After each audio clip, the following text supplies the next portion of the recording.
Doom: The Dark Ages is a prequel to Doom 2016 and Doom Eternal, titles that first re-established the personality of the old Dooms and then pushed that reconstituted vibe much farther into its own distinct aesthetic and mythology. The Dark Ages accelerates the newer version to an even greater extreme, but as a prequel, it is also meant to kind of unify and tighten up those vibes across titles. Does it? Can it? What place does Doom 2016 still have in the canon if it comes after the Dark Ages narratively, with all the self-indulgence of the newer title? What is the future for the games if you begin with punching Cthulhu to death and then end with murdering the devil himself? The new Doom titles are all individually extremely good games, but lined up next to each other, the three of them simply did not seem to actually cohere. What I'd like to do with this video is to draw a through line across the new titles, looking for how they agree, trying to identify the ways in which they can actually feel linear with each other, like the narrative insists that they are. I also just want to touch briefly on what I'm not doing. This video doesn't represent a complete re-review of Doom 2016 and Doom Eternal like I've done for some of my remastered projects. I'm actually satisfied with both the original videos I did on those titles, as well as videos I've done on Doom 3, Doom 64, and such. I want to focus on the new material that I haven't covered yet. Doom: The Dark Ages on the front end, examining it as the first linear entry in the narrative, and then the Ancient Gods DLC for Eternal, which functions as a sort of integrated sequel to Doom Eternal, where all of its creative impulses are taken to the greatest possible extremes. Besides, it's not like there isn't quite enough to talk about already, just primarily focusing on the Dark Ages and the Ancient Gods. The Dark Ages is every bit as long and brutal an affair as either of the two mainline titles, with just as radical of an approach to reinventing its core rhythms and verbs. What's fascinating about the Dark Ages as a prequel is that it really is much more of a sequel mechanically. It depends on already knowing what came before, so in discussing it, I'd like to just make some of those same assumptions. If you went into the Dark Ages fully blind, it would toss you right into the deep end of more or less total demonic nonsense, from which it's hard to find any footing at all. It does not, for example, feel the need to explain the Makers, the techno-angels who rule over a civilization of humans called the Night Sentinels, whose economy is based around procuring energy for heaven by stealing it from hell. It picks up in the middle of all that, with the demonic invasion of the Night Sentinel worlds already underway, with the Doom Guy / Doom Slayer already under the Maker's yoke as a kind of weaponized pet. As the first mission begins, it doesn't seek to explain anything at all that isn't part of the mechanical tutorial. Those parts are the important thing to explain. It begins with introducing the shield. Both Doom 2016 and Doom Eternal were based around relentless speed, never slow down, never look back. Dark Ages is similar, but the player is made slower. High mobility is something that has to be proactively chosen in some way, instead of just the default state of being. The shield rush being the most obvious example, it's used to close the gap with any group of enemies within like half a second. You can run, and that's totally fine, but the balance has shifted toward being part of the brawl much more dramatically, using the shield to block or parry an overwhelming amount of dangerous attacks while right in the middle of the mix. Smaller demons are weaker than before, fodder for the player to either exploit for ammo or smash en masse. Larger demons no longer require the particular combinations of weapons and tactics that Eternal wanted to curate. This does actually succeed in getting the game to feel more in keeping with its 90s roots. Movement was slower in those games too, with a similar mix of plentiful fodder and real meaningful threats where the solution was always just to be as aggressive as humanly possible. The flow of combat that was so important to the last two Doom games has ebbed in favor of a newfound crunchiness of combat, a sense of heavy impact and heavy consequence. It is a strange kind of merger with the Quake franchise, really. Rather than rebooting a second franchise that's so similar to Doom already, Doom simply cannibalized Quake 1 for all its most useful aesthetic and mechanical qualities. Like the machine gun has even been retrofitted to be a nail gun, which used to be a kind of iconic distinction between the franchises. Here it's saying, in its very first level, look, we're doing Quake, we're doing castles with rocket launchers, we're doing heavy and dangerous instead of fast and frenetic, we're doing nail guns and knights and all that shit, so buckle the fuck up. And you know what? Okay, I am fine with this. I did a whole other project a while back about how Quake is too idiosyncratic from title to title to feel coherent as its own franchise. Every sequel follows vastly different logic than the previous titles. If the new Dooms have become, in their own way, similarly difficult to reconcile with one another, what's the harm in just scavenging another id title anyway? Quake 1 was just pulp gothic vibes and compelling level design from top to bottom. It is an excellent mark from which to steal. It was also a highly abstract title. It did not intend to make any kind of narrative sense. All of the new Dooms have carved a unique niche out from modern shooters by embracing a lot of that abstraction, by being games for the sake of being games, barely bothering to bind its gameplay rhythms to a narrative frame like the new Wolfensteins did. Doom 2016 did this with a graceful simplicity. Doom Eternal did it with a colorful flourish, and now Doom the Dark Ages is doing it with a moody brutality. The Shield is a huge part of this abstracted, self-conscious focus on being a pure video game experience and not a dramatic or narrative experience. To make combat more interactive, parrying attacks becomes part of the primary gameplay loop. Eternal's loop was extremely resource-driven. How to get armor, how to get ammo, how to refund health. It was an economy of violence with many currencies. Dark Ages goes back to basics in a lot of ways. Damage mitigation from deadly attacks is the rhythm instead of an economy-based one. The point isn't just don't get hit or get hit and then get refunds. The point is that if you react to getting hit in just the right ways in the Dark Ages, you can shrug off the majority of the damage and continue. So a lot of enemy attacks in the game come in the form of slow-moving green projectiles or green-highlighted melee attacks. Proper parrying was a part of Eternal that drove me fucking crazy. I could never do it right, like the Marauder more or less demanded of me, but here in the Dark Ages, things have been made much more forgiving. I rarely parry in any title. Getting through Sekiro was in many ways one of the most miserably difficult things I've ever done within video games. This is no Sekiro.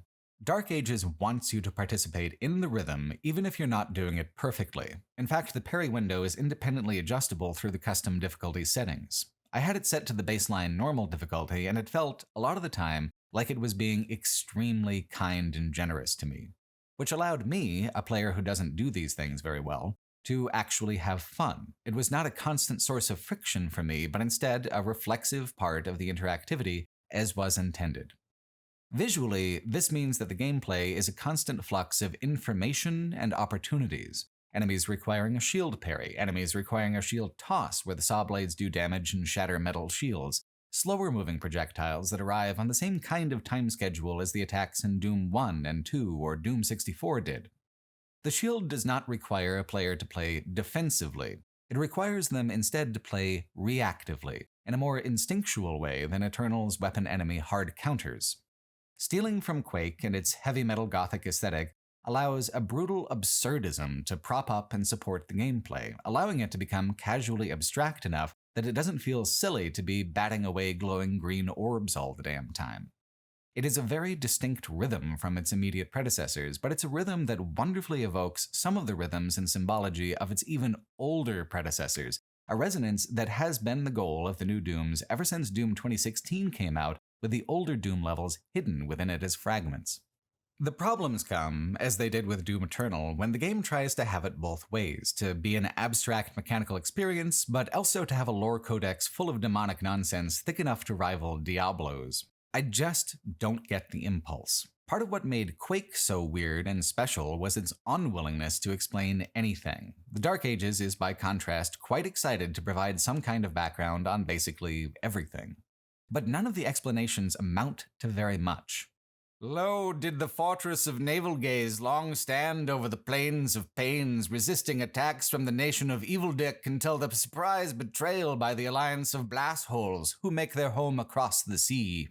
Much of the codex is in the form of something that sounds like storytelling, but manages to avoid actually communicating much of anything.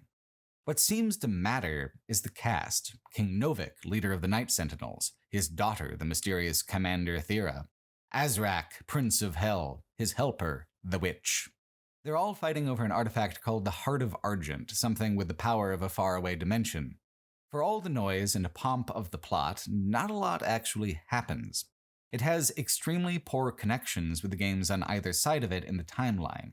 It begins well after the Doom guy has left the original timeline that ends with Doom 64 and been imbued with the powers of the Doomslayer by the Con Maker in those flashbacks from Doom Eternal. I feel like those flashbacks would be a fine place to start. It's dramatic, it's tidy, it's familiar, but instead the Slayer has been controlled by the makers for an unspecified number of years at this point. There's not a lot of narrative traction to start off with there. It makes for a murky beginning. It does not end with the Slayer being put into the sarcophagus where they begin Doom 2016 some eons later either. The developers wanted room for the DLCs and other potential titles within this part of the timeline. The good news is that the plot truly does not matter, and the vibes really do. For all its gloss, it is the gameplay and level design that takes center stage, that provide the justification for advancement and the motivation for conflict. It just takes a little while for this to become apparent. Take the second level. All of a sudden, we're on Mars, protecting a kind of anti-demon technology. It's known to those who have played Eternal that the Night Sentinels once had infrastructure on Mars. There's a whole beautiful sequence in that game where you blow a hole right through the planet to unearth some of their ruins. So here are the ruins before they were ruins, I guess. It's supposed to be some kind of weapons research facility, and it looks oddly similar in places to the level design aesthetic of the UAC facilities in Doom 2016.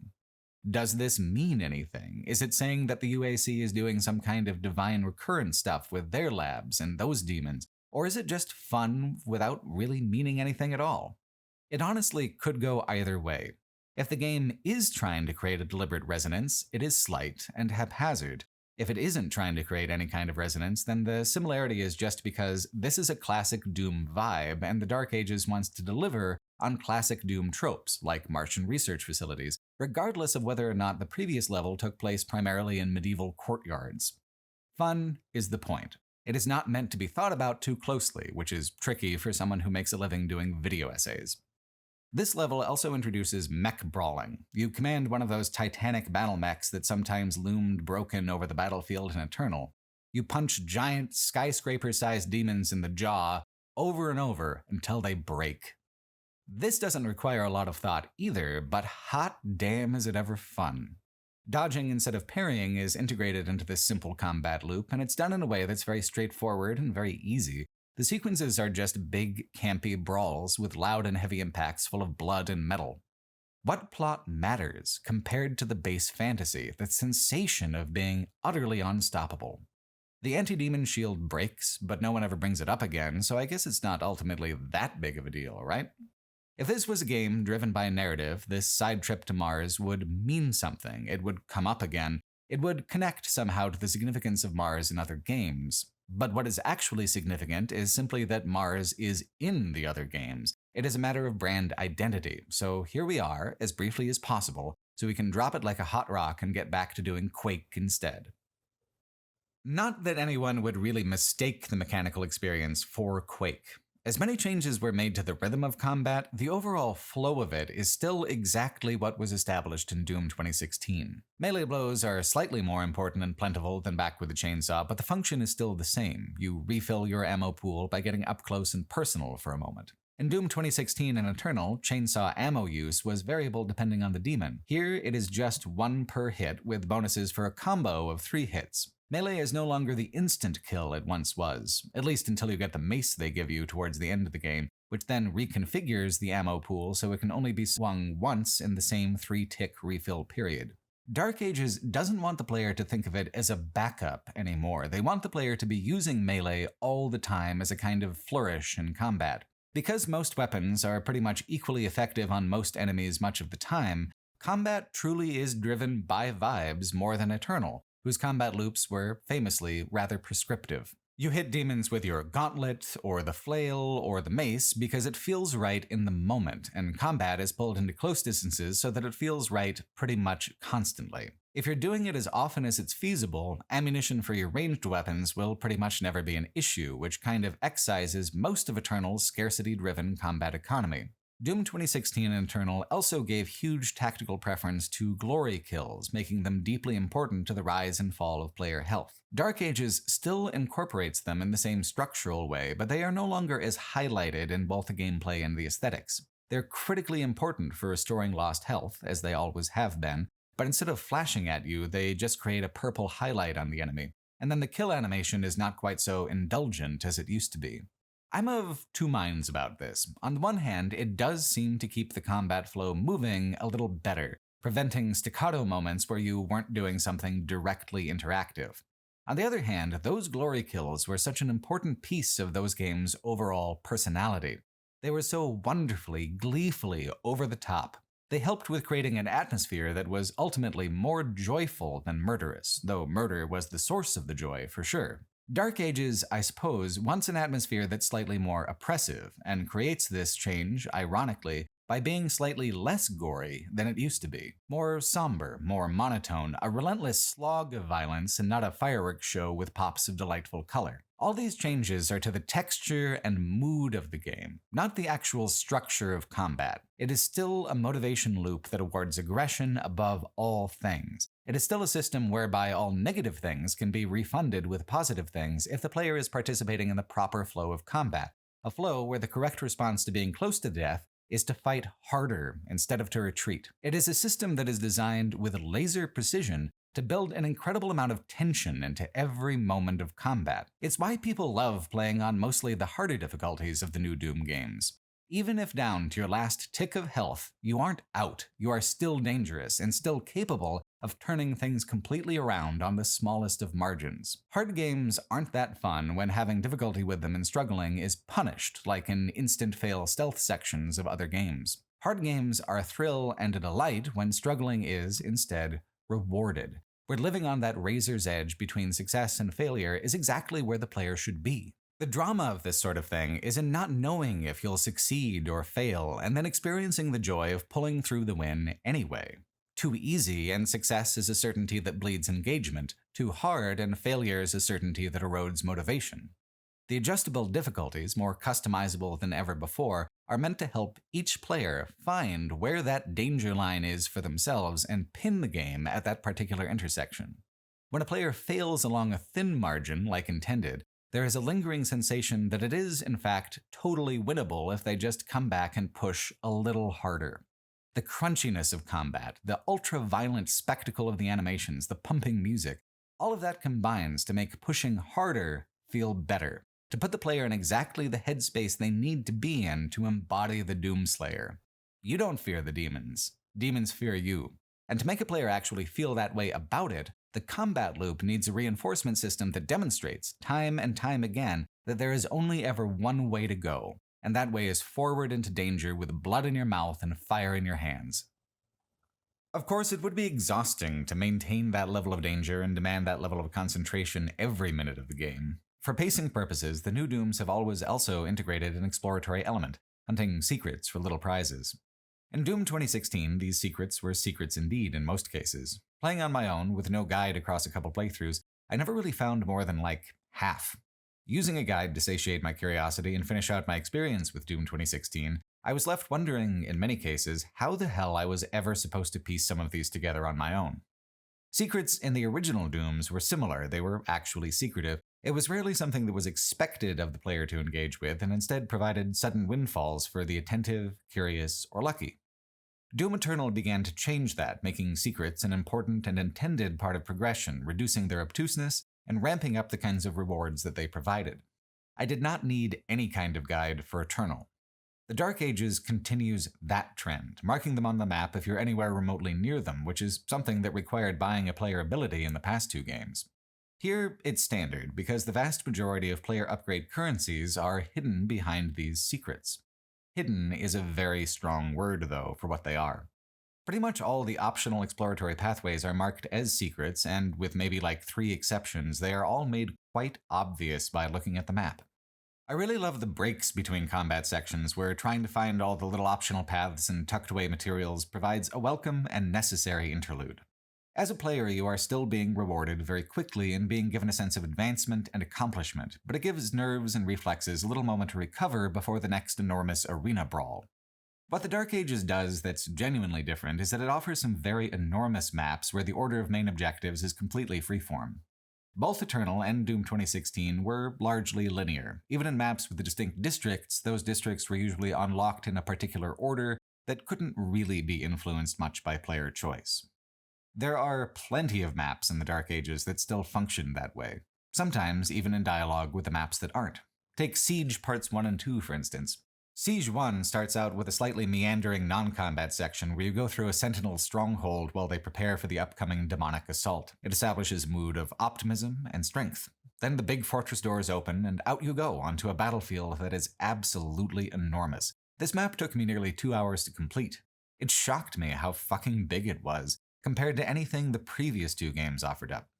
In such a vast, freeform amount of space, the fact that the secrets aren't very hidden matters much less than in the more linear maps. In the more traditional corridor design, any kind of variance from the way forward sticks out. When the way forward is so wide open as to really be immaterial, variance from the primary path is something that you actually need to go and seek out. Wandering between one objective and the next will yield very little in the way of optional content. The optional stuff is hidden along the margins and the gaps and seams between arenas. The Dark Ages isn't very good about making it feel like a war, tonally. That would be too far. You are not a soldier. You are a monster. You fight alone or not at all. This would be easier if the plot didn't absolutely insist that you needed to be helping King Novik and the Night Sentinels anyway. Trying to have it both ways, to be both a monstrous loner and the tip of the army's spear, creates friction and frustration. You are never fully invested in either role, where the ideal would have been to pick one and not the other. Out on the battlefield, though, the player is at home. Each arena is never too overwhelming or too long. Nothing overstays its welcome. There's a sense through the early levels of rapid escalation. It can be assumed that every confrontation will be a little meaner than the last one. To survive this escalation, the player must upgrade. To upgrade, they must explore. To explore, they must fight and clear the way. It is a perfectly self-reinforcing, self-perpetuating loop that spools out across every level. The battlefield levels are all extremely thrilling. The sense of self-direction and the fast pacing of their combat encounters leads to a feeling of wonderful abundance. That these levels are a feast of what makes the new Dooms fun, and it will be a substantial time clearing the plate. Even when the levels are smaller and linear, the sense of being substantially full of fun stuff persists. Once Siege 1 is over, Siege 2 pivots back to those non-combat areas you walked through on the way to the battlefield. Now overrun with demons, the battle largely lost, these areas have become maze-like due to the damage. While you were victorious in your own battles, the Night Sentinels are not always so skilled with the demon killing, and so it falls to you to pick up their slack. It makes the 2-level set feel like it has a genuine and satisfying little arc to it, a basic internal narrative told through the level design and not through cinematic cutscene. The game is best when it wants to hew to Doom tradition, when it borrows from Quake, when it pivots on the things the new Dooms have been refining for a decade. What ends up diluting it is the moments that it wonders if maybe it should try being Halo for a little while instead. I realize that the heavy metal influence basically demanded that the Dark Ages have a badass dragon make an appearance. What confuses me is why it was decided to incorporate the dragon into the level design. These flying sections have their own rhythm of combat, like the mech fistfights do, but way worse. You must dodge at the right time to do any real damage, and the windows for that are very annoying. More, there is a minigame of sorts where these hell ships appear and you must shoot them down as they follow a set pathway around the map.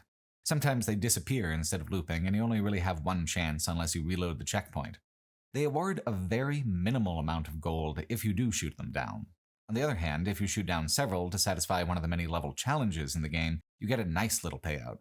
It is always worth doing the level challenges. Usually they don't take very much extra effort to complete, and they help keep a player marginally ahead of the power curve by giving maybe an extra upgrade or half an upgrade per level. It's kind of an important aspect of overall progression. It's fine if you skip a few. I did them all and ended up with more gold and more rubies than I was able to use to upgrade everything in the game. There is a small overhead built into it so that any player can skip some things they find annoying and still achieve a completionist playthrough. But the hell ships are, I feel, very annoying. All the dragon-driven combat in general is. Both these levels and the Titan Brawl levels are kind of gimmicky diversions from the complex, compelling game loop that's at the actual heart of the Dark Ages experience. Halo Reach has a level, New Alexandria, that's basically the template of all the dragon levels in the Dark Ages. You have various objectives that require landing somewhere different in a large environment that uses flying to create a sense of scale and what would otherwise be kind of a three-dimensional void. There are a few optional points of interest, but the main thing is to visit all these different main objective locations, which all provide some kind of differing challenge and mood. Halo 4 had a level called Shutdown that used the same format. It's kind of funny, actually, but Halo even used the same trope of having monsters be more afraid of you as the action hero protagonist than you are of them. You get quite a reputation among the aliens while playing as Master Chief.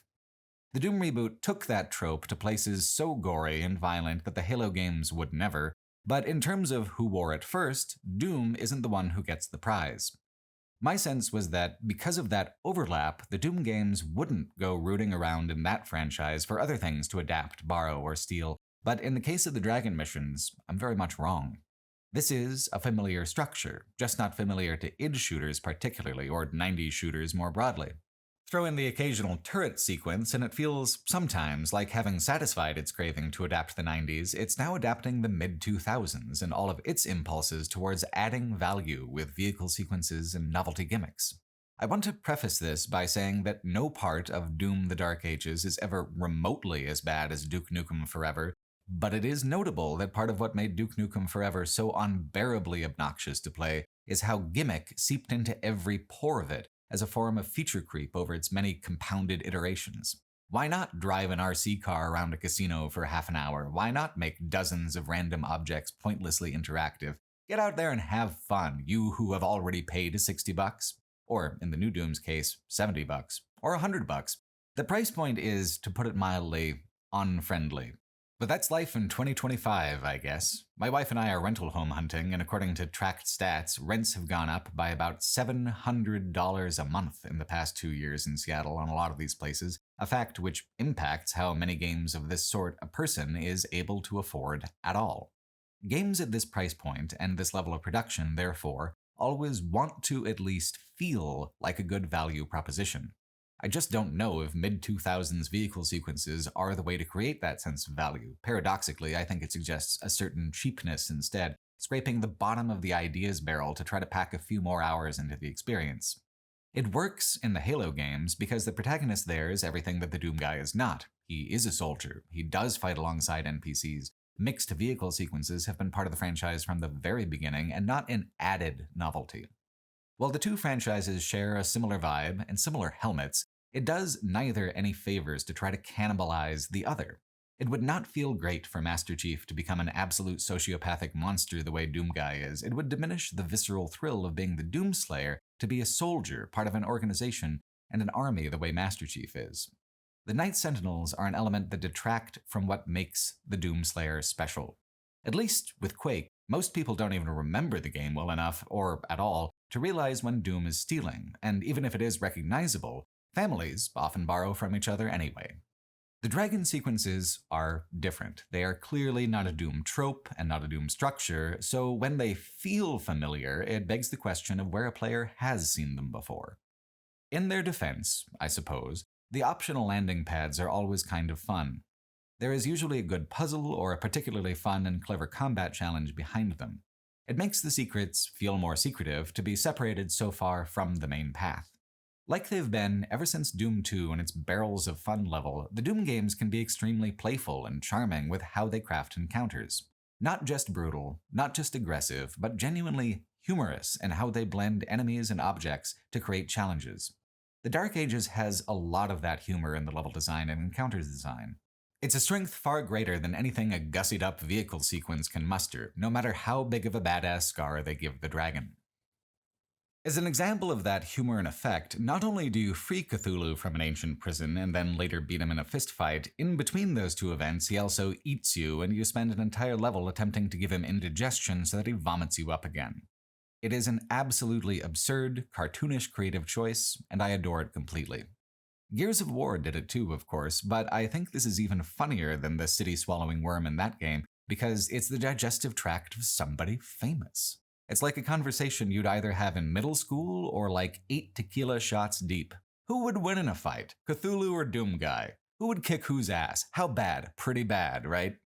Getting eaten is only a problem if you aren't half a mile tall. Once you are half a mile tall, it's fucking game on. There are some half-hearted expositional reasons to fight Cthulhu, but the only real reasons are that he's both very cool and well within the public domain as far as intellectual property goes these days. The Spire level where you free Cthulhu is absolutely wonderful in all the main encounter segments and the big reveal at the end. It's only the dragon traversal mechanics that frustrate with it. Actually releasing him, only possible with the big fucking crossbow, the ballistic force crossbow, is just such a fun sequence. One might say this is very stupid in some respects, because in some respects it's absolutely dumber than hell, but that's absolutely also the point. Cthulhu and the Doomslayer are both, at this point, famous monsters. This is Godzilla vs. Kong, Freddy vs. Jason, Alien vs. Predator, Abbott and Costello meet Frankenstein. It is in the tradition of later franchise sequels to kind of give up on following the qualities of the original title and just start mashing those qualities up with another contrasting piece of media that highlights the joy of both. The Dark Ages honestly does better with the mashup format than most. There's a whole multi-level sequence where the Doomslayer is transported to a Lovecraftian cosmic dimension, and it's such a fantastic aesthetic contrast with Hell. The enemies are mostly the same, except for the Baron of Hell, who becomes the Riul-specific Cosmic Baron. This is a chance for Dark Ages to really break away from the familiar Gothic landscapes and home in on an entirely different aesthetic. The cosmic horror hellscape fits the vibe of the game much better than I would have expected, I think because Doom levels are always spaces in which conventional laws of proportion, utility, and sense do not apply. They are always abstracted, always surreal in some ways already. Now it's just more explicit than implicit. They do some especially cool stuff by taking a nautical tack with it, having shipwrecks cast upon the strange shorelines from faraway oceans and timelines adrift from reality. It's not a direct representation of something like Dream Quest of Unknown Kadath, but it sure is fucking close for a game that's primarily about murder and mayhem. Some of the secrets in these levels do fun things like looping hallways that can only be escaped by backtracking, or this puzzle where you've got to rotate along with the platform in the right combination. Nothing is too difficult to figure out, but the flavor of the secrets changes to match the flavor of the cosmic realm, and I loved that. Out of everything it stole from Quake 1, the ability to create a compelling atmosphere out of vibes alone is the one that the Dark Ages excels at the most. The combination of stone cyclopean monoliths with slithery tendrils and diffused green or purple light is just as moody as the infernal red and brown fire-based hell levels, but colder, stranger. They're the most gorgeous and engaging out of all the levels of the Dark Ages, and I hope future games make the choice to return. It doesn't have to be original, it doesn't have to make sense, it just has to feel like it belongs, like this is Doom. And however far removed we are now from the original title, there is no denying that this is still absolutely and incontrovertibly Doom. The Dark Ages is also quite clever and playful with the ways it reinterprets some of its weapons and reskins some of its enemies to feel more, period appropriate, I guess, to give them all little gothic fantasy twists. Some things stay mostly the same, like the double-barrel shotgun. In Eternal, the chain attack on the shotgun allowed a player to close quickly with enemies and give them the full blast, but here the shield rush does the job much quicker and can be used with any weapon at all, so the shotgun has no alternate mode. Instead of alternate fire modes, most weapons just swap with another kind of weapon in its class. Single and double-barrel shotguns swap for each other, the nail gun swaps with a precision rifle that fires rail spikes, the plasma gun swaps from a version that fires a single, very fast stream that accelerates as it does damage, to a version that causes arcing lightning damage to enemies and puts them in a weakened state. Grenade launcher swaps with rocket launcher. Those are the familiar ones. They all work in the traditional ways established over the past two games, most of them echoing weapons that have been with the franchise since Doom 1 and 2. This is, overall, less total variety than Eternal and Doom 2016 and the multiple swapping alternate fire modes most weapons had, but it feels more curated for the kind of rhythm of play that the Dark Ages has and more appropriate for this game, less tactical, more pugilistic. The most iconic, truly gothic weapon is one of the new ones, the Pulverizer Ravager. In the Pulverizer configuration, it chews up skulls and spits them out horizontally across the whole screen. It is a deliberately imprecise murder machine that requires essentially no aiming whatsoever, just pull up close to a field of enemies and grind them all to pieces in seconds flat. It's also very effective against larger enemies when you can get very close and give them the whole projectile spread, like with the shotgun, but more of a conveyor belt of carnage instead of sudden damaging bursts. It's absolutely stupid how enjoyable the weapon is. It's also something that seems designed largely for playing with a controller instead of a keyboard and mouse. I cannot begin to express how much shit I got from people for playing with a controller when I covered Doom Eternal. It was a common opinion that if you weren't playing with a mouse and keyboard, you shouldn't bother playing at all, but I never agreed with that. It was easier to play Eternal with a mouse and keyboard setup, certainly, but playing on console was always clearly an intended experience, or they wouldn't have bothered selling it on the controller-based systems. Eternal wanted a player to be nimble and crafty, and sometimes a controller did make that a little more awkward, but not in a way that was remotely impractical. The Dark Ages seems to be geared from the foundation up to be more controller-friendly, and the pulverizer is the most emblematic weapon of that retooling. Precision is no longer required. A gluttonous hunger for violence is all that you need. The Ravager mode pulls the flaps in the front of the weapon inward to direct the shards in a more condensed stream. When upgraded to siphon health from enemies that you damage with it, it becomes an absolutely unstoppable wood chipper into which you can feed any demon in the game. It just absolutely slaps. I used it for the final boss fights and was kind of shocked how quickly it tore through their health bars and built up the stun meter compared to other weapons. It is the perfect weapon with which to describe the game as a whole. Ridiculous, campy, brutal, satisfying. The other completely new weapon is the Chain Shot, a close-range weapon that's kind of like a power flail. It lashes out and punches anything in front of you really fucking hard. I kind of ignored that one for a while until I upgraded it, only to find that I should have been using it like the whole time. It requires only slightly more accuracy than the pulverizer. It's very much a spray and pray kind of weapon in its own right, despite not having a very high rate of fire, because once it hits something, its shockwave radiates and hurts everything around it. The rhythm is fun. It's like a deadly lizard's tongue, coiling and suddenly spitting outwards towards prey. Everything has a meaningful utility. Even the basic shotgun continues to be useful because it replaces the shoulder flamethrower from Eternal as a means of setting enemies aflame to steal armor points from them. It is a part of what remains of the combat economy that Eternal pioneered.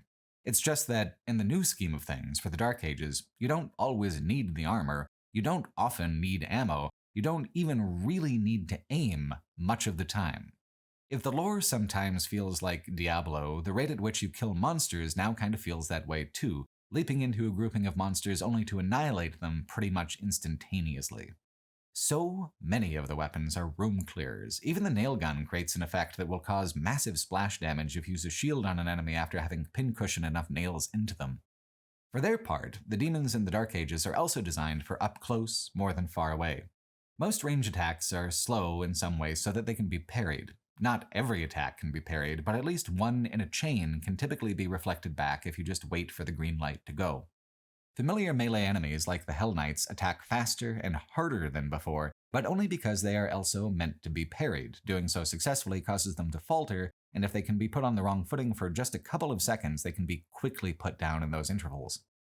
Most encounters create a mix of threats that utilize all the different distances available, ordering the danger from greatest to least according to what's closest and what's farthest away.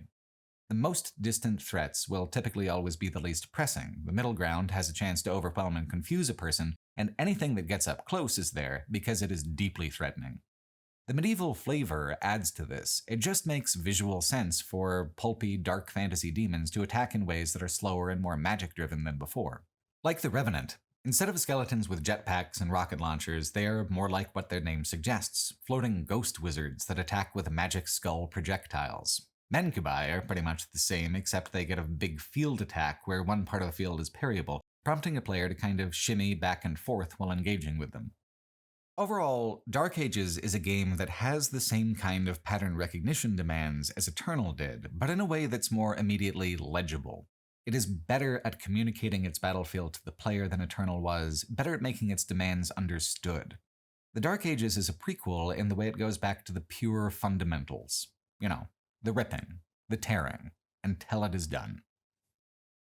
I do wish it had bothered being more of a prequel in the plot if it was going to insist on having one. It does some things that are cool, sporadically and half-heartedly. Like, here's one of the future Hell Priests before he gets all demonic and such, back when he was but a mortal man. He's seen communicating with Azrak, but nothing further is done with him within the main campaign. A lot of effort is spent setting up Valen the Betrayer, but his betrayal is clearly being saved for the DLC. As it is, the main campaign ends it on a bit of a cliffhanger note by having King Novik compliment Valen's fine young warrior of a son. But that's later. For now, it's Commander Thera who gets all the attention in the plot. She has, somehow, the soul of a wraith, an ancient being from the Lovecraft dimension. The Wraiths imbued the Night Sentinels with their power, and then the makers fused that energy with that of the Hell dimension to make Argent energy, the plot driver for Doom 2016. In fact, much of what is known about Wraiths comes from Codex entries from all the way back in that initial reboot. From the Codex, quote, "The Night Sentinels stood strong against our legions. Conquest of Argent D'Nur, empowered by his Wraith energy, was foiled at every turn. Yet in our darkest hour came a lowly hell priest, Diag Grav, and in his guidance a weakness in a heathen of the Night Sentinels was found. The bargain was struck thus. For the return of the betrayer's only son, lost on the battlefield, Diag Grav must be taken to the source of their power, the elemental wraiths. Led there by the wretched betrayer, Diag Grav and his cabal set a curse upon the wraiths as they slept and used their essence for our own devices. With the power of the wraiths they formed the Well, that which brings us upon our enemies. Thus the city of Argent and their false gods fell under the unholy might of the Hell Priests. For his payment, the betrayer's son was returned to him in our form, and the icon of sin was brought upon the heathens. His vengeance was swift and merciless, for the wages of treachery are suffering. With the fall of Argent D'Nur, their realm was taken into ours, their temples and ruins, their carved rock and edifice, all was absorbed into our realm and taken as trophies of our triumph." End quote. So there you go, next season on Doom the Dark Ages. Things are going to go sideways for everyone in a deliciously pulpy way. As far as the main campaign is concerned, though, Commander Thera is in a strange kind of narrative limbo. She is an extremely powerful person within the setting, but only the player is really allowed to effect change within the world and do battle. So she will show up from time to time for dramatic magical things and then disappear again for long periods of time while you're out doing the slaying. She does not really have much of a character arc, and neither does King Novik. The Night Sentinels and their whole civilization just don't feel very tangible or real to me. It seems like a gesture towards something that never takes meaningful shape. Azrak, likewise, is a kind of hastily sketched villain. He wants power, but there is no articulation of what he will do with it, just demony hell things, I guess. His companion, the Witch, is a very intriguing character by comparison. She has a more hidden agenda that does not always align with Azrak's, coming, as she does, from the cosmic dimension. Together, they're good at chewing scenery, a critical skill for any pulp fantasy villain, but individually they do not have any kind of character arcs either. They scheme, show up with a bunch of demons, momentarily triumph, and eventually fail. There have been villains in Saturday morning cartoon shows with greater depth. If Azrak is any kind of foil for the Doomslayer, it's simply that he is, in fact, a prince, an aristocratic sort who needs to steal Thera's wraith power to become someone who's actually a formidable threat. The solution, of course, is to stuff that nerd in a locker and beat the soul back out of him. Honestly, the one thing in the plot that I genuinely loved was when they had him succeed in getting the soul in the first place. The game actually manages to serve up an effective little all-is-lost moment where the Doomslayer is actually properly defeated. You die, like all the way die, and rise again as a zombie in the outer layers of hell. Then escape hell once more to have your vengeance. This purgatorial level is one of the best in the game in terms of mood. It's really firing on all cylinders as far as the heavy metal fantasy is concerned. Death can't stop the Slayer. He's too angry. A characterization I think fits perfectly. But dying at all is a neat narrative hiccup in the power fantasy. It shows that you are not guaranteed your victory as a character in the narrative any more than you are guaranteed victory mechanically as a player. In either case, though, death is something to be shrugged off so that you come back around again even more pissed off and violent than before. Look at him pay the ferryman here. Classic Doom guy. That guy's never following directions. He's living his whole life like it's a Meatloaf album cover, and I love him for it. I do not enjoy the Doomslayer when he is saving a kingdom and being a fantasy hero. I enjoy him when he is being an absolute asshole, alone against all the forces of hell. I enjoy him the way he was set up to be back in Doom 2016, but in revisiting Doom 2016, I find that everything I get irritated about with the later titles in the new Doom franchise was already being laid down and foreshadowed if you only took the time to wipe away some of the blood to see it. When Doom 2016 came out, it was an absolute phenomenon. It felt so wonderfully novel in how bright, bloody, and brutal it was. It had a gameplay loop that was vastly superior to most other shooters, and a gleefully ironic approach to narrative that made its silent protagonist antagonistic to any kind of complexity or nonsense. Its goal was to make a creative work that was, above all, metatextual, where the story it was telling was the story of what Doom meant to people back in the day, where its gameplay was built to evoke the sensations of those early shooters, while at the same time completely modernizing the loop, where the overall experience was a video game celebrating the frenetic joy of video gaming as a whole. Perhaps this is why Eternal and the Dark Ages hit so different in their narrative focus. They lose sight of this metatextuality and replace it with a lot of lore instead. The thing is, though, the lore was here from the very start. When the Doomslayer's sarcophagus is found on an expedition to Hell, it is with other Night Sentinel artifacts. Check out Samuel Hayden's lab. Here are statues of Night Sentinels fighting alongside the Doomslayer, as portrayed in the Dark Ages. There's the Crucible Sword from Doom Eternal. Samuel Hayden himself is even a character that becomes extremely important to the wildly convoluted parts of the lore. He is a maker in disguise, lying low. By the time the Ancient Gods DLC rolls around for Doom Eternal, he becomes just as important to the story again as he was here in Doom 2016. Here in Hell are some corpses of those mysterious wraiths, the beings whose soul rests inside Commander Thera. When Samuel Hayden says that you are foolish for not understanding the power of Argent energy, this is because that has always been the way of the Makers. Of course Hayden doesn't care about the Earth, because he's stealing power for Heaven by laundering it through Hell.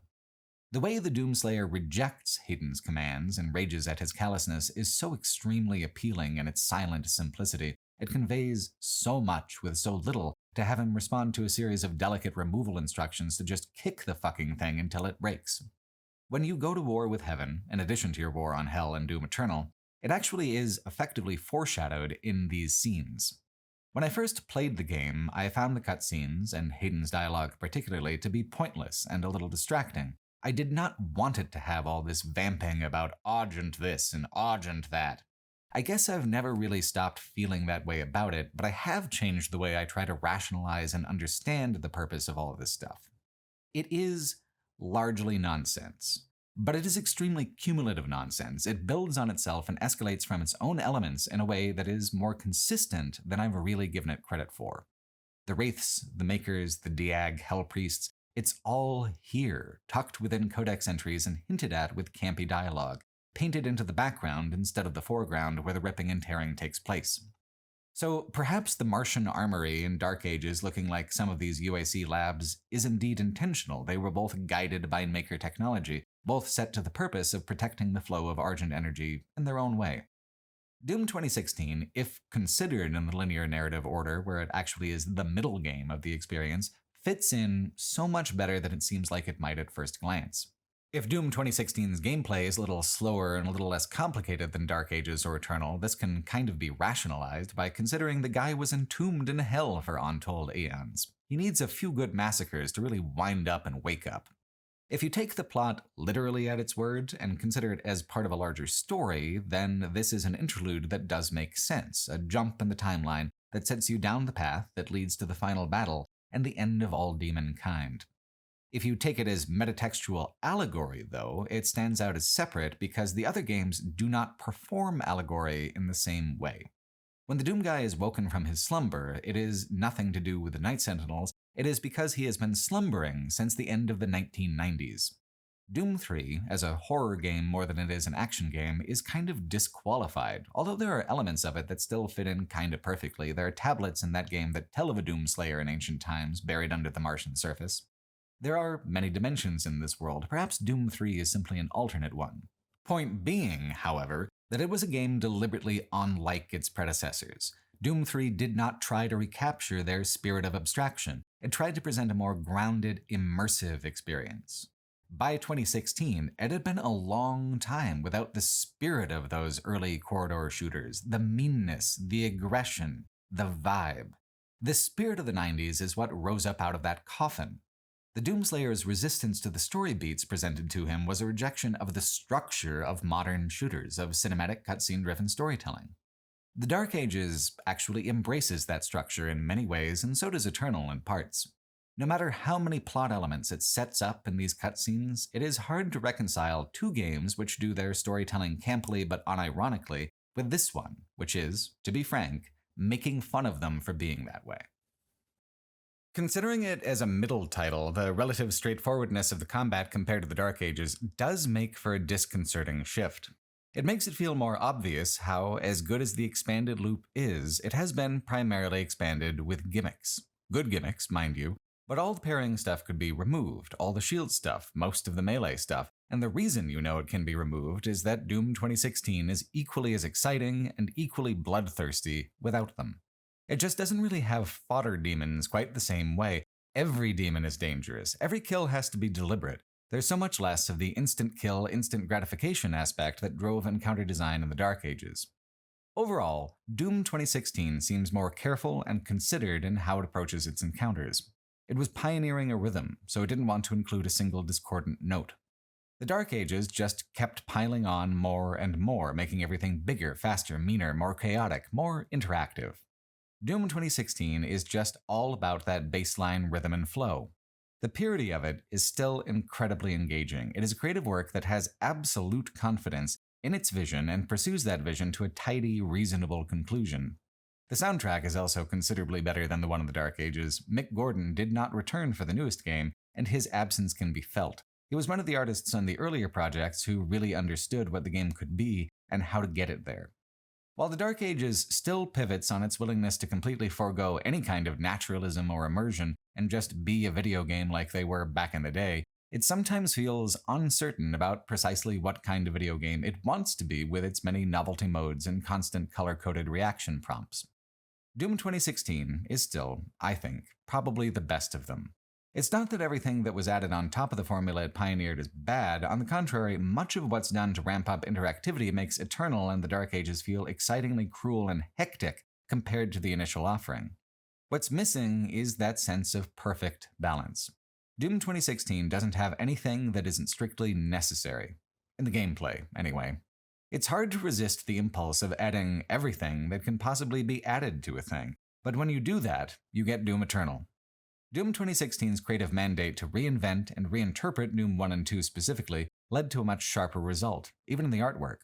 The monster designs are the best in the trilogy. I like the ones in Dark Ages fine, I think they're fun, I think they're clever, but the ones in the first game are so exactly in keeping with the Dooms that went before that it feels perfect to me. Doom 3's monsters were more radically different from Doom 1 and 2 than this game's, although I think it's notable that the Doom 3 version of the Hell Knight was so iconic that the modern run of games kept it. Not a lot else made it from that era of Doom art design. I also like how Doom 2016 made certain iconic monsters into boss fights where the monster is essentially a one-off. With the Dark Ages and Eternal, it's pretty certain that if you fight a big monster once, you'll need to fight it again later as part of a large group. Here, the Cyber Demon is absolutely unique. The design hasn't even been used again in the other two modern games. Though that is a significant change from Doom 1 and 2, Eternal's version of the Cyber Demon is actually far more consistent with the older games in terms of both art style and how it's used in the encounter design. Also missing from later titles is the Spider Mastermind. By setting it up as a plot-driven demon unique to Olivia Pierce and her descent into demonic madness, the monster is disqualified from appearing in the later games, even though the smaller brain spiders still become part of the main menagerie. As a pioneer of the new style, not everything went absolutely perfectly, but there is a tangible logic behind every creative choice that was made, every reinterpretation, every callback, every chunk of demon meat that flies off into the distance while you rip them to pieces in the absolutely gorgeous glory kills. It does a seemingly effortless job of creating and conveying the personality of the Doomslayer through all these animations, all the fiendishly violent flourishes of combat. While there are a lot of logs and a lot of lore that further constructs the Doomslayer as this mythic, unstoppable figure, it is the gameplay itself through which this is primarily conveyed. It's an undeniable, tactile truth of things. It is not necessary to flatter the player, they flatter themselves through victory. And if Doom Eternal is mistaken in any of its escalations, it is certainly that one. The most frustrating difference between the initial 2016 game and the ones that come after is the constant excessive bloviating about how special the Doomslayer is, how important, how they are the chosen one, and choosing anyone else would be absolutely pointless. It is a narcissism that affects Eternal to its very core, to the point that the only possible way to end the story and escalate to the most dangerous enemy in the franchise is to kill your way to a confrontation with another version of yourself. In the main campaign of Doom Eternal, this foundational narcissism is frustrating, explicit, but not quite yet as absurd as it gets within the DLC. But as the plot ramps up and accelerates, so too does the egotism. That's one of the reasons I loved the fact that you died in the Dark Ages as a matter of plot. Eternal is so utterly devoted to player flattery that it seems like it would feel sacrilegious within this game to offer a real consequence.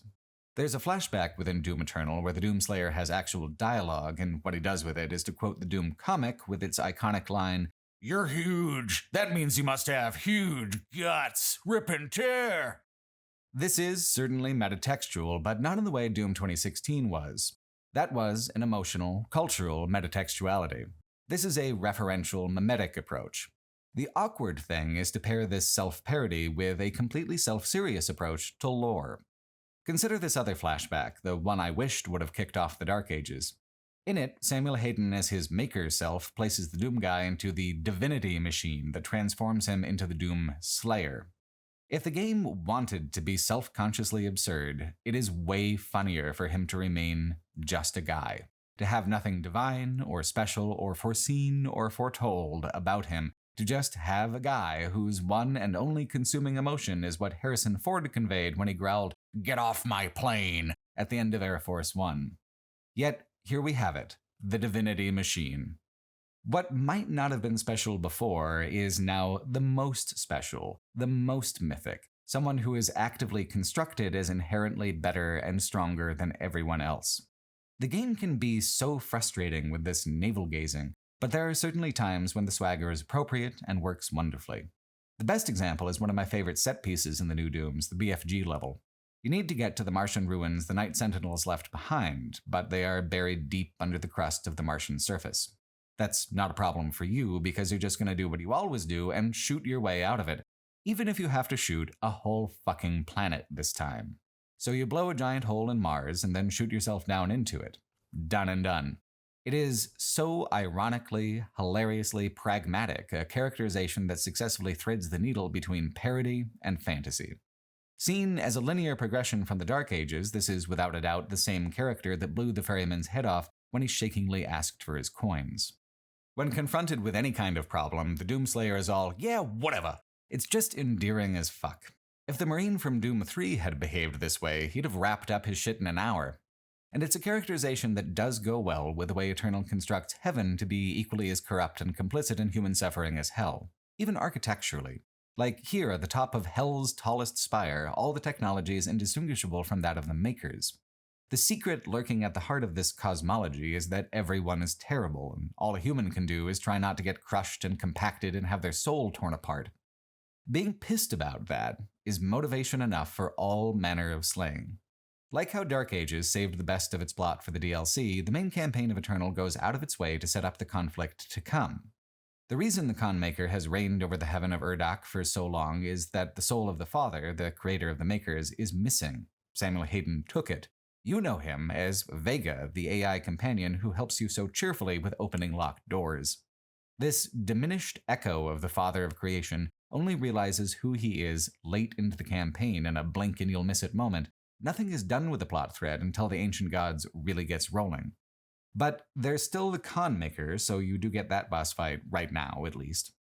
Hidden within all of this is also the genesis of the demons and of hell itself. The Father created this hell to be superior to Urdak, but became afraid of it later on, sealing it off. Its immortal residents, trapped forever, created their own hell through the corruption of their bodies and spirits over time.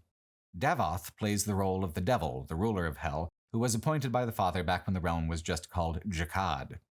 Doom Eternal's heaven creates distance between its own heaven-hell dynamic and any Christian theology by making the Father and his angels a race of cybernetic alien parasites feeding off human death to prolong their lives infinitely and prevent the transformation where they decay into beasts. Which is a lot of lore, isn't it?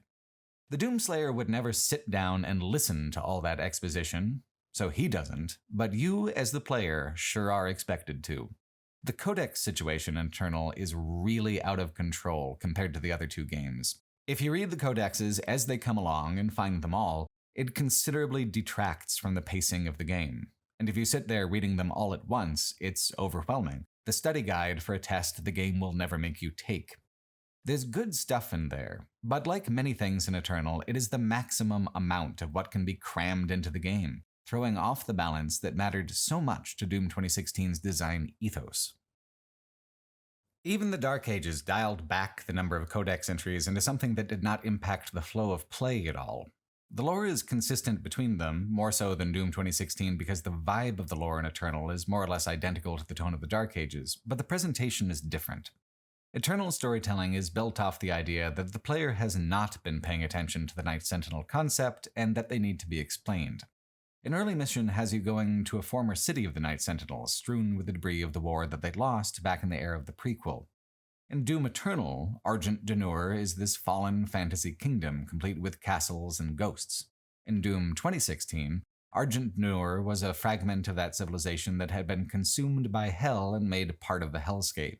It was a different interpretation, one I think that was more unique and evocative. King Novik is here in Eternal, after a fashion, as a ghostly apparition who admonishes you for going against what the Makers commanded. This has to be one of the reasons that the Makers aren't more prominent as villains in the Dark Ages. The one major Maker antagonist is a lower-ranking creature who is disavowed by the others when the dust settles because nothing can shake King Novik's faith in order for this cutscene to make sense later in the timeline. So in a linear, forward-moving narrative, the Maker's utility as a villain is limited by the order of exposition and the kinds of exposition in Eternal. But the Dark Ages is also a follow-up to a game people loved and want more of, and the Makers being villains was a key part of that, so the limitations are worked around to the best of the Dark Ages' ability. In Eternal, not all of the Night Sentinels are gone, either. The subplot with Valen the Betrayer and his son is actually quite important to Eternal as well, and becomes the strongest connective thread between these two games. Valen himself is still alive, somehow, and gives you what you need to continue your quest. One of the suits of titanic mech armor looms over his workshop, a reminder of the days of the Dark Ages. If you're not paying attention to the codexes, though, it is wildly vague what the Betrayer even betrayed in the first place. At first, when Eternal came out, it was more that the Doomslayer wouldn't bother to ask, but with how things are shaping up back in the prequel, the lack of explanation makes sense because the Doomslayer already knows firsthand. To be redeemed as they are in the Ancient Gods DLC, the Night Sentinels have to take their fall in what will likely be the Dark Ages DLC. As part of a linear sequence, that element of the story becomes the most intriguing thread, the sense that what could not be solved or righted then can be settled with a brutal finality now. Like killing all the Hell Priests, that's a problem that stretches back to the old timeline. They have had eons to become the shriveled and corrupted forms they are in this game. Beating their ass was a joy before, but now it's also actually a kind of revenge. The icon of Sin, with the heart of the Betrayer's son, is the final boss of the game, further putting the two later titles into close agreement with each other. There is a story here, a real one, but it is awkward and occasional, buried under elements that are either too self-serious or too self-parodic, that lack the emotional core that this subplot keeps gesturing towards. And talking about all of this, though, you know what we haven't been doing? Ripping. Or tearing. And unraveling all those huge fucking guts from all those huge fucking demons. Like in the Dark Ages, violence is the only story that really counts. The combat loop in Eternal is not only twice as complicated as it was in Doom 2016, it is twice as fast, and that speed is what sets it apart from both of the other new Doom games. Well, that and how colorful it is. Doom Eternal uses bold neon colors for interactive elements within the game world and interface, which creates a much different atmosphere and personality within the combat loop. But because it is still largely centered around glory kills, the color that counts the most is still red. As it progresses, Doom Eternal conditions a player to endure combat scenarios far longer and more varied than anything besides the very last couple levels of the Doom 2016 release. Looking at all three games as a process of escalation is kind of key to appreciating them all, though. The arsenal of player weapons and the roles they play are pretty much the same as they were in Doom 2016 here in Eternal, with some refinements and replacements. A lot of the deliberate counters that are built explicitly into Doom Eternal's combat loop were already present in Doom 2016, like the cannon arbalest counter for the floating cacodemons, but the enemies were tuned differently in the earlier games so that they didn't ever really require a hard counter. Anything would get the job done. Some things just did it much faster and more efficiently, which is a dynamic that the Dark Ages returned to. New mechanics in Eternal, like the Flame Belch, help fill the time between kills. It must have taken a very tight review of the Doom 2016 combat loop to figure out that there are these little dips of interactivity.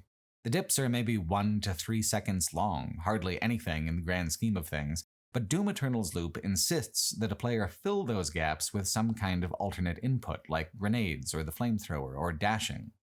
There are times in Doom 2016 when you are hunting enemies within the arena doing cleanup, and Doom Eternal eliminates these downtimes by throwing more enemies at you who behave more aggressively. If you are comfortable with the intensity of the last couple levels of Doom 2016 as a player, the new aggression of Doom Eternal feels like an immediate improvement. More importantly, it's a linear improvement. It steps things up with almost no warm-up, just like the Ancient Gods DLC does for the main campaign of Eternal once a player beats it. It's the art and setting that escalates most immediately in Doom Eternal, however. Hell on Earth is just such an amazing level to kick things off with, apocalyptic and bright. I love the commitment within the new Dooms to creating the feel of being somewhere, while never abandoning the commitment to creating mechanical play spaces instead of realistic ones. The levels of Eternal are arcade-focused. There is no sense of realistic immersion because the game is so amazing at building tactile immersion instead. Movement and violence as fast as you can possibly go, and if you can't quite go fast or hard enough, you die. What a fucking gameplay loop. It's such an amazing title altogether, and much more fun for me playing it again the second time. Doom Eternal is incredibly deft at getting any given player to match its energy. The more aggressively I play, the more I am rewarded. The faster I claw my way to victory, the deeper into the game I get, the more I feel like the Doomslayer. It's just such a wonderful feeling to become comfortable enough within the game systems to stare down an absolutely ridiculous amount of enemies and say, "Get vanquished, motherfucker." Because the game of Doom Eternal is primarily about experiencing that sensation of surfing on a tide of blood, I did not invest myself in the story initially. But it's not even necessary when the visual art is so spectacular and tells its own story so well, sometimes even telling the same story as the codex-driven lore revelations. If you're a fan of hellscapes, Eternal improves over Doom 2016 and damn near everything else with how hard it goes. It's tremendously detailed, crafted with an eye to exactly what has been so evocative about this particular subgenre of pop art.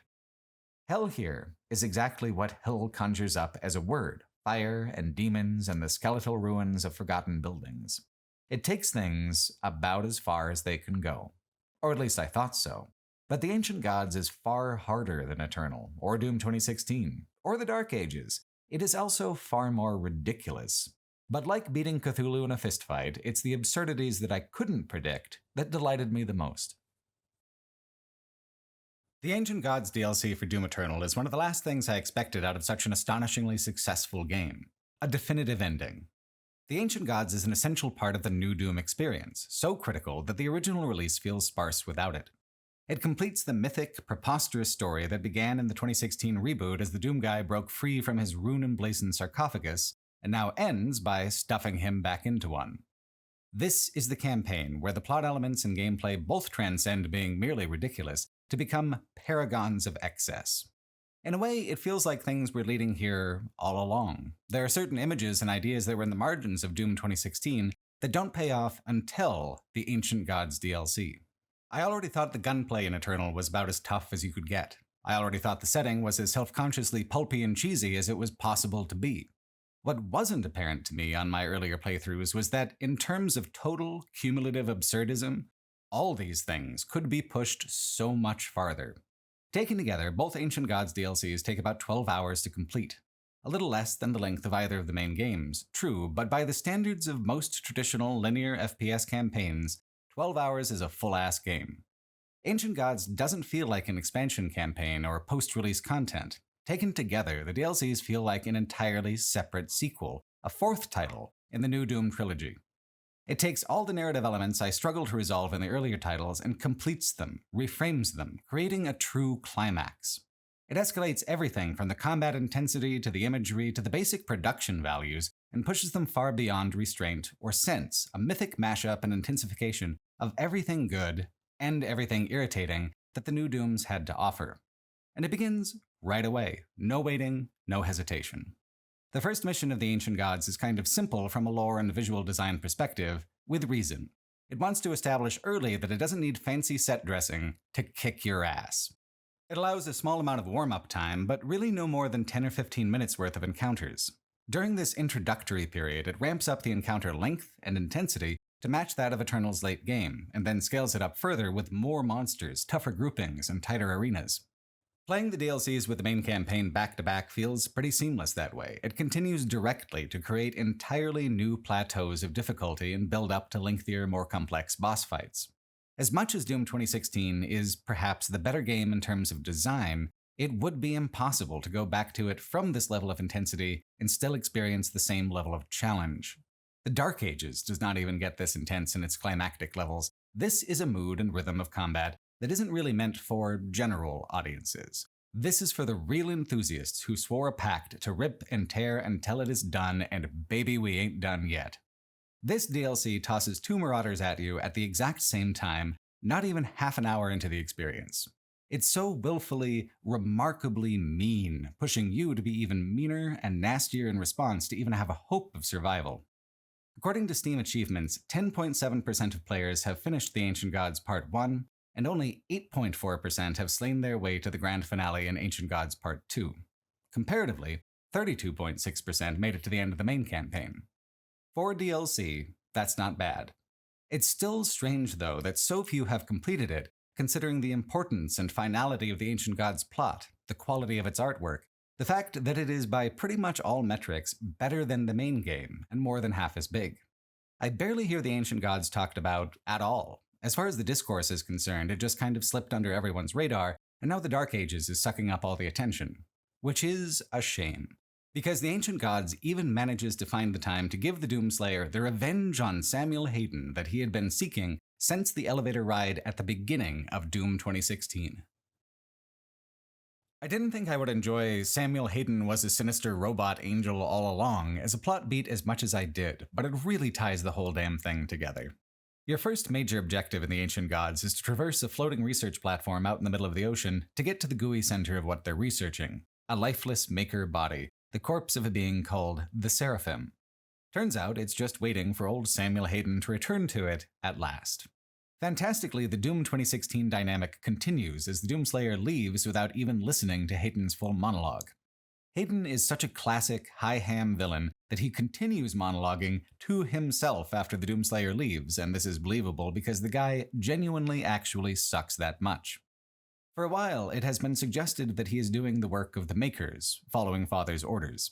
This is later revealed to be a kind of subterfuge. Samuel Hayden dug you up at the beginning of Doom 2016 and plugged you into the divinity machine in that flashback at the behest of the Dark One, the secret lord of demons.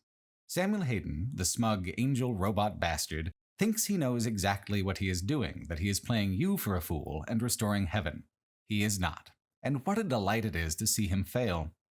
Without Argent energy, Makers deteriorate into a more base demonic form.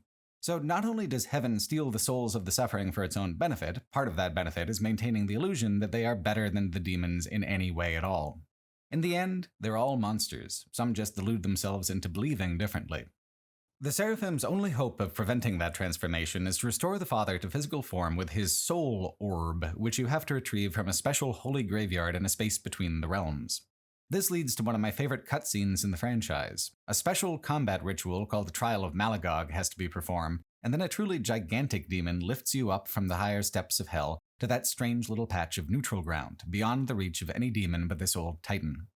The Temple of Souls has a very unique look to it, bone white and washed out, giving it a genuinely ancient appearance.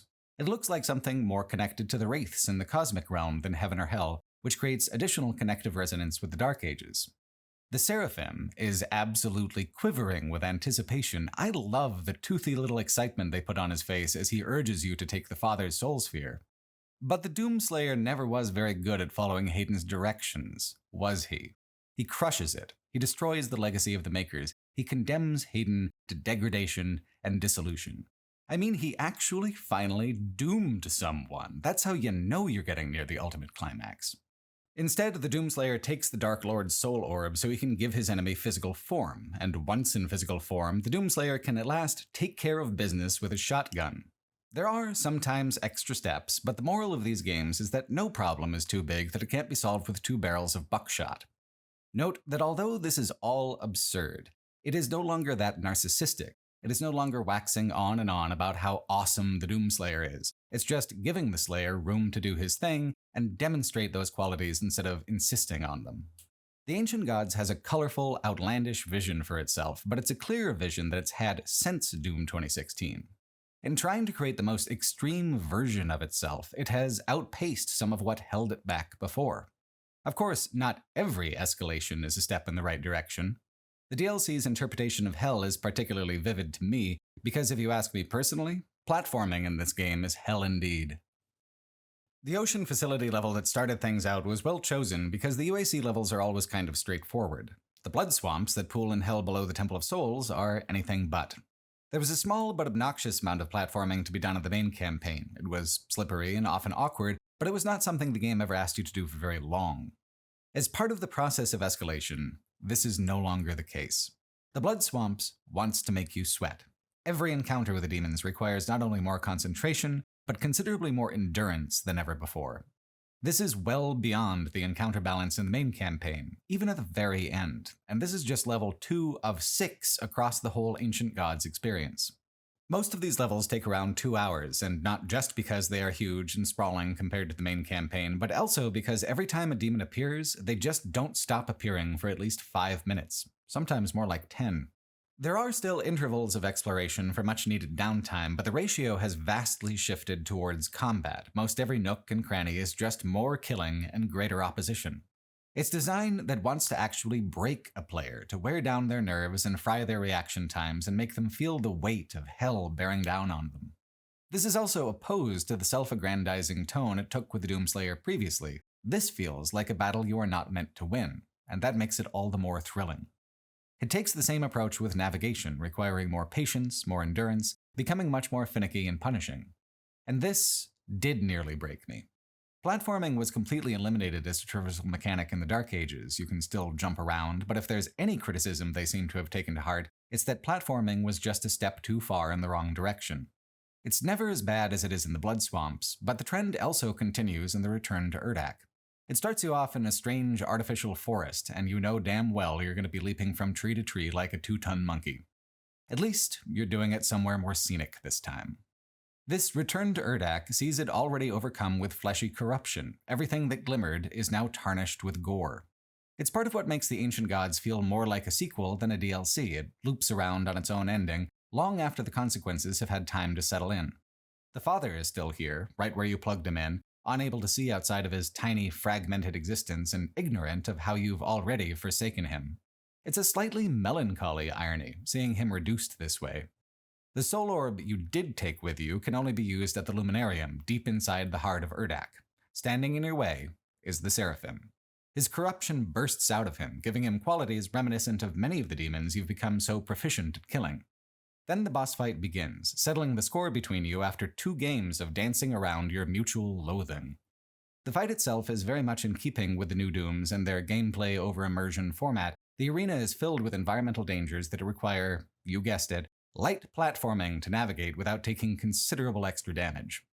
The Trial of Malagog had already gotten players to accept the idea that they might be expected to kill an absurd amount of demons and solve a puzzle at the same time. I'm just kind of poor at jumping puzzles in the first place, so I struggled a lot more with the boss fight than the puzzle where I just needed to figure something out. Beating the ever-living shit out of an angelic hypocrite who's given you nothing but trouble from day one is a true joy, though, cathartic and colorful in a way that the new Dooms truly excel at. The Father spares him in some way at the last moment, but it's alright, there are bigger fish to fry. The Dark Lord needs to be reborn so that he can get his ass kicked next. And that's where things start to slip a little bit. The Ancient Gods has been so good this entire time about not resorting to excessive flattery of the Doomslayer. But the Slayer can't escape the characterization that Doom Eternal inflicted on him. He is the one unstoppable, undefeatable, ultimate badass. The game has suddenly realized the corner that paints itself into. If no one is ever as cool or strong, then there really are no dramatic stakes. And it can't take back what it said now, this late in the process. So logically, The only thing that could be dangerous to you would be you from another world. A sane piece of media would try to retcon its way out of this trap, but Doom Eternal is not sane. It is a game that would spit in your face if you ever accused it of being subtle. So, fuck it. The devil is you. With red eyes, of course. And while this is, without a shadow of a doubt, the stupidest thing the new Dooms ever do, at least you've got to give them credit for their commitment to the bit. Now that the Ancient Gods has broken the streak it had with doing elements that I love about the franchise, it's time to really ramp up the stuff that I don't. Like it or not, the Night Sentinels are an extremely important, foundational part of the lore and storytelling. In this final run of levels, the Doomslayer will rally what remains of them from their homeworld and lay siege to the capital city of Hell. Ancient Gods Part 2 was actually kind of an experimental test run for the kind of game and the kind of vibe that the Dark Ages ended up being. It's all here. Castles, the Valen subplot, the Wraiths, even a dragon to ride, although Dragon Flight isn't yet an interactive experience. The castles and courtyards of Argent D'Nur are seen here as part of the civilization's long twilight years, overgrown but not yet fully uninhabited. The demon situation's still pretty bad though, and I bet that really depresses the housing market. It's an interesting contrast with the Dark Ages. At the height of their power, the vibe is so much more gothic than this low moment centuries later. This is a traditional fantasy aesthetic in a lot of respects, more so even than when Eternal took side trips to the old Night Sentinel cities. It's a strange aesthetic to use so late in the story, so close to the big finish. It kind of reminds me of the sort of level a Serious Sam game would do instead. In the time in between the old Dooms and the new Dooms, it was Serious Sam who took up the mantle of absurdist monster slayer extraordinaire. The Serious Sam games pivoted on so many of the same elements the new Dooms did, an ironic, unstoppable badass as a protagonist, overwhelming hordes of enemies requiring considerable player stamina to get through, absolutely enormous boss creatures, and an old-school focus on abstraction over immersion. What that franchise kind of lacked, though, was a central identity. Serious Sam was so self-consciously silly that it had nothing to latch onto. It's like, here's the Egyptian levels, and then how about cozy cottages next? And don't even get me started on what a tonal mess Serious Sam 2 was. They weren't bad games, or at least not all of them, but for them, not having enough of a plot was ultimately more damaging than the new Dooms having too much of one. A plot is not just decorative, it is structural. It is a method through which to set player expectations, unify visual aesthetics, and set the tone across multiple levels. It is how separate pieces become a coherent whole, and Serious Sam was never quite serious enough about it to gain much traction in the popular consciousness with how frivolous it all felt. The Doom games are meaner, they have far superior gameplay, they have better art, but to suddenly have a level decide, let's go to the countryside today, I hear it's nice, sure feels like a Serious Sam move to me. Even with all the plot elements that actually are tacked onto it with the Night Sentinels. Honestly though, it all works so much better with having the Dark Ages stand in front of it as a prequel. It feels like looping back around again instead of what actually happened, which was them trying out many of these ideas for the first time. The dragon is not just a random album cover moment then, it becomes a nostalgic echo of poor dead Surat. The ritual of lighting the beacon to be taken up to the World Spear is something you would know because it's something you were there for as the Slayer, immersed in it back in the civilization's heyday. And the World Spear itself, which brought the Wraiths and their power to Argent D'Nur in the first place, turns out to be some kind of interdimensional vessel, which we now know from the prequel to be from the cosmic realm in some capacity. It all lines up better, and with greater resonance to have the Dark Ages sitting on the other end of the timeline, tipping the scales towards balance. Now that the icon of sin is dead once more, the betrayer's son's soul is freed, so Valen brings you a fancy hammer for the final confrontation as a way of saying thank you. His subplot, slight as it is, genuinely unites all the different games and likely their DLCs as well. You get the whole arc, innocence, betrayal, exile, redemption. So, yeah, it might not be my favorite thing, but the harder it goes, the better it works. The more outlandish it's willing to be, the more unique the personality of the new Doom franchise. And that's something I appreciate a great deal in the end. Both the Ancient Gods DLCs are experimental in other ways as well, trying out new ways of formatting some of the encounters to create better player investment. Ancient Gods 1 tried to reconfigure the reward system for the secret encounter challenges and the Slayer Gate battles. In the main campaign, each represented an amplified approach to combat that was far enough beyond the baseline so as to be optional. The secret encounters are timed, like many of the rune challenges in Doom 2016, but not nearly so restrictive in how to solve them, which made them a little easier. The ancient gods upped the difficulty for those like everything else, but by this point you've had the BFG in your arsenal for a while.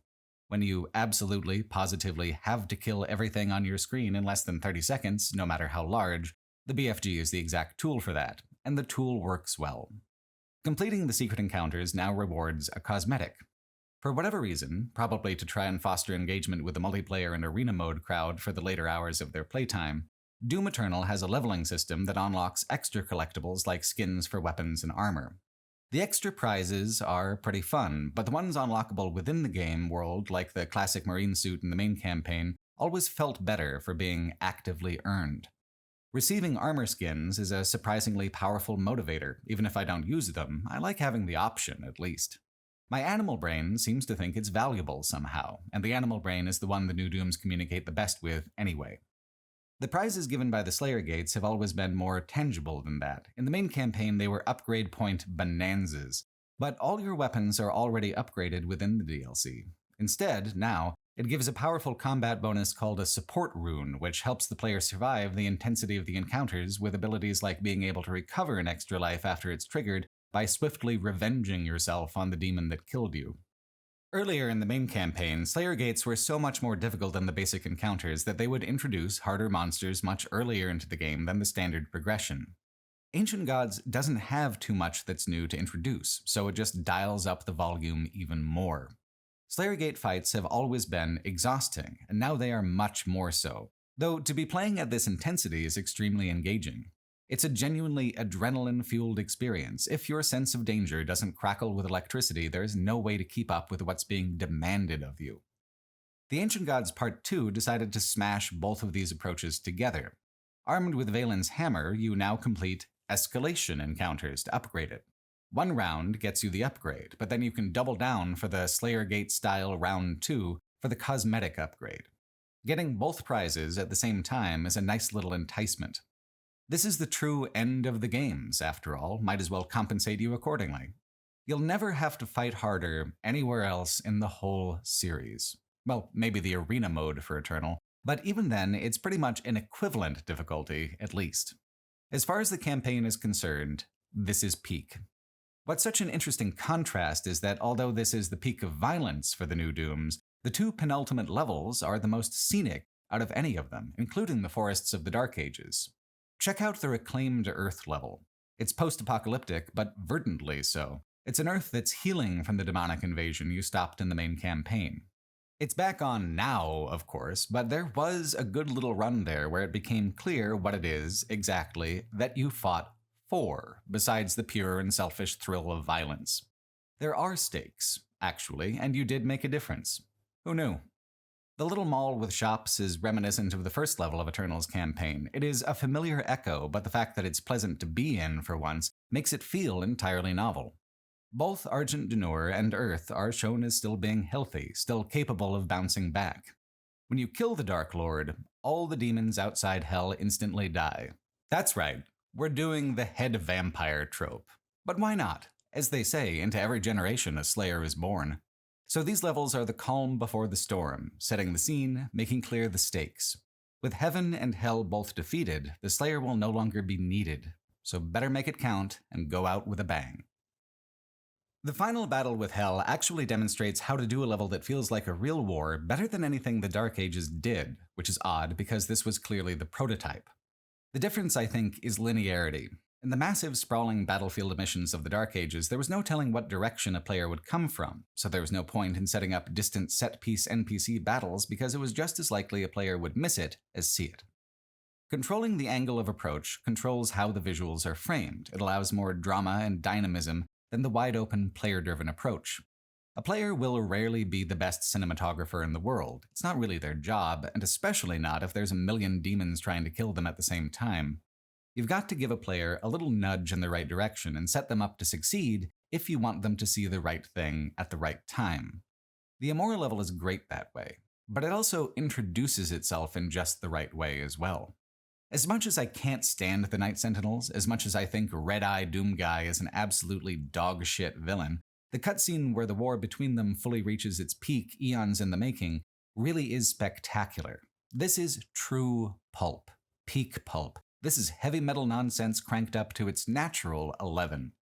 Criticizing it for being stupid has no weight or meaning. It's beyond those concerns now. It is radiant in its ridiculousness, and you can either bask in it or fuck off. And I choose to stay. I'm locked in now. It is a mood of absolute finality and climax, which is also improved by starting the narrative journey back in the Dark Ages. You were there when they fell. Now you are here as they are redeemed and restored. And the Demon City, for its part, does not disappoint. The art design is incredibly sharp, blending heavenly maker motifs with a dark, martial coloring that is regally hellish. It's encounter design that is both fun and also suggests a certain desperation on Hell's part, which is awfully clever for a game whose achievement for getting all the codex entries is called If Only I Could Read. I love everything about Imora. It might be my favorite level in all the new Dooms, except for one little snag. I hate the boss fight more than anything. I honestly cannot express how much I despised it. I have never enjoyed fighting the Marauders, who require a timed response attack that amounts to the kind of parrying you do all the time in the Dark Ages. But in Eternal, the Marauders' window was unforgivingly tight. That's the only way to damage Davoth at all. He is the master Marauder. If it was just a tighter window, that would be one thing. But he also heals when you fumble the timing of it and he damages you in return. The arena fills up with fodder zombies all the time, so you literally always have a source of health of your own. What this means is that if you keep fumbling, and he keeps healing, and then you keep healing, the fight never goes anywhere. It becomes absolutely purgatorial, which is off-theme among its many other offenses. You have to not only get it right, you have to get it right consistently and play proper defense. You cannot just cross your fingers and do your best. For many players, this is the point. This is what makes it feel climactic, but I wish it had simply given me a game over, continue from save at that point. The going around in circles part is what drove me crazy. Doing well, establishing progress, then having that progress stripped away and reset as punishment for tiring and slowing down. It's a visually engaging fight. It's a fight with a pretty clear method and logic behind it. It's just also a fight that feels precision engineered to make me feel personally irritated. Disliking the character so much doesn't help, but I had truly come too far to stop now. I got it done. It just took me like half an hour straight to get it done. The attacks you need to parry come really infrequently, like with the Marauder. You have to bait them out of him. The Dark Ages never did this with its boss fights. It made its bosses incredibly aggressive, but also made their attacks almost universally parryable. There were never long periods where you could do no damage at all. The Dark Ages made things much faster moving and friendlier that way. I actually loved those fights quite a bit. This one and the Ancient Gods does end eventually. And when it does, the game redeems itself with a great closing line. Davoth hams it up, revealing that he was the true creator of all things, that the makers were his children, not the other way around. So, do you have something to say to your creator? The Doomslayer, seethingly, triumphantly growls, "No." Now that's classic. That's the Doomslayer we met in 2016. That's the character as I've always loved him the most. And now the craziest part. You've ripped, you've torn, and now it actually is done. Holy shit. It feels impossible to even begin to count the number of demons you've killed over the previous games, though there is a sense that a disproportionate number of them were slain right here in the Ancient Gods DLC. Because you are a part of the Dark Lord, instilled with his essence through the divinity machine, you collapse and are stored in a brand new ruined sarcophagus, for next time, for safekeeping. It's such a tidy ending, it closes the loop. But it's also so definitive that you understand why the Dark Ages had to be a prequel, and why they didn't want to close the door on more prequels in that part of the timeline with a more definitive ending in that title. Because they sure shut the door tight on this end. It leaves the new Dooms in kind of a tricky position. Narratively, canonically, the war is over, and yet the people crave more. To push the story forward to a totally new era would feel like its own kind of reboot. But to linger too long in the past will end up feeling like treading water with the knowledge that it will all eventually end up here. This is an impassable narrative boundary in many ways, and only 8.4% of Eternal players have ever even seen it. Every game in the new Doom series plays significantly differently than the others. They look significantly different. But these differences are so obvious as to hide the huge amount of connective tissue between them.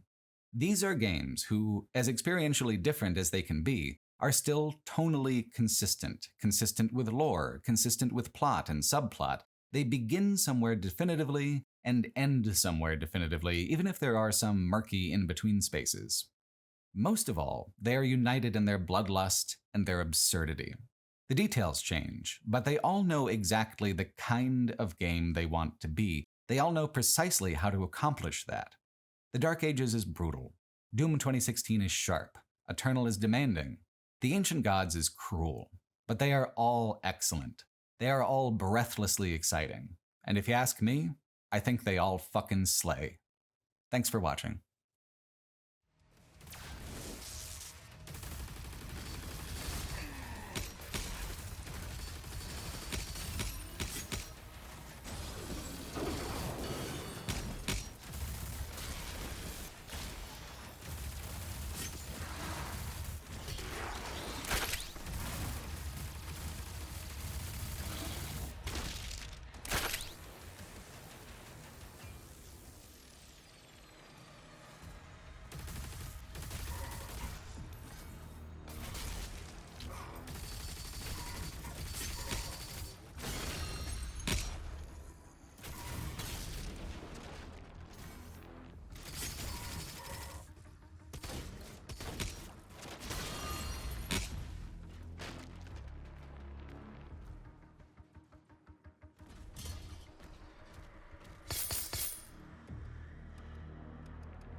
Will take you down. We're not far now.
makers in all their glory.